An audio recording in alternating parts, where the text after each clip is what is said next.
ஹாய்ங்க எல்லாருக்கும் வணக்கம். எல்லோரும் எப்படி இருக்கீங்க? இன்றைக்கி வந்து காலையில் நான் ஸ்வீட்டோடு என்னோடய டே ஆரம்பிச்சிருச்சு. எதனால் அப்படின்னு பார்த்தீங்கன்னா, என் ஹஸ்பண்டுக்கு வந்து பிறந்த நாள். அதனால் வந்து நாங்கள் இன்றைக்கி காலையிலே வந்து ரவா கேசரி செய்யலாம் அப்படின்ட்டு நான் கேசரியை ஸ்டார்ட் பண்ணிட்டேன் செய்கிறதுக்கு. ரவா கேசரி செஞ்சேன். பெருசாக நாங்கள் வந்து எப்போவுமே வந்து பர்த்டே அப்படின்னா ரொம்ப பெருசாக அவ்வளோலாம் கொண்டாட மாட்டோம். என்ன வேணால் நான்வெஜ் எடுப்போம், கோயிலுக்கு போயிட்டு வருவோம், அவ்வளோதான் செய்வோம். நான்வெஜ் எடுத்து சமைச்சா அன்றைக்கி சாப்பிடுவோம்.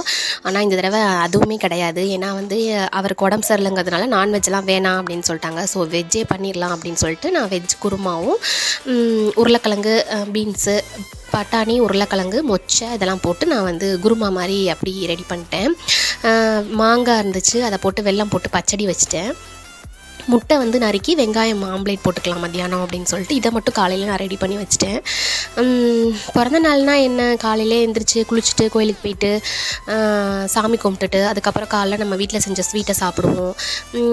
இதே வந்து ஸ்கூல் டைம்லலாம் ரொம்ப ஹாப்பியாக இருக்கும். ஏன்னா புது ட்ரெஸ் போட்டு ஸ்கூலுக்கு போகலாம், சாக்லேட் கொடுக்கலாம்.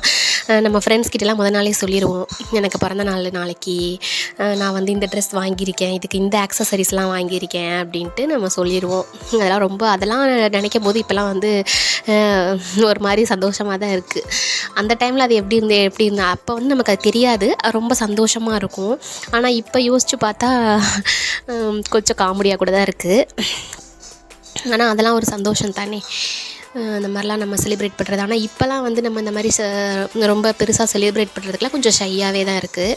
ஆனால் எங்கள் வீட்டில் வந்து என் வீட்டுக்காருக்கு வந்து ஒரு கேக் வாங்கணும் அப்படின்னு சொன்னால் கூட அதெல்லாம் எதுக்கு, அதெல்லாம் வேண்டாம் அப்படின்னு சொல்லிடுவார். எப்போயுமே வந்து ரொம்ப அதெல்லாம் வேண்டாம் அப்படின்னு நினைக்கிறவர்.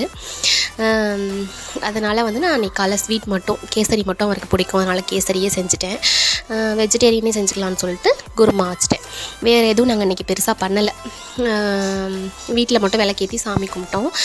அவருக்கு உடம்பு சரியில்லைங்கிறனால வெளியில் கூட நாங்கள் எங்கேயும் போகலை, வீட்டில் தான் இருக்கோம். என் பையன் பார்த்திங்கன்னா, அவருக்கு நல்லா ட்ராயிங் பண்ணுவேன், பெரிய பையன்.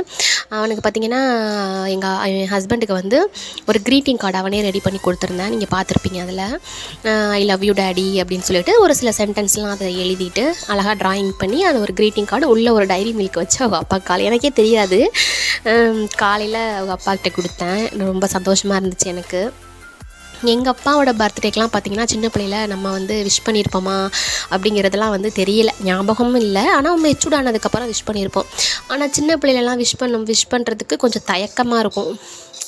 எப்படி எடுத்துப்பாங்க அப்படின்னா, இல்லை வேறு எதுவும் காரணமானு எனக்கு சொல்ல தெரில. பட் வந்து நான் விஷ் பண்ணது கிடையாது. நீங்கள் சின்ன பிள்ளையில் உங்கள் அப்பாவுக்கு விஷ் பண்ணியிருக்கீங்களா?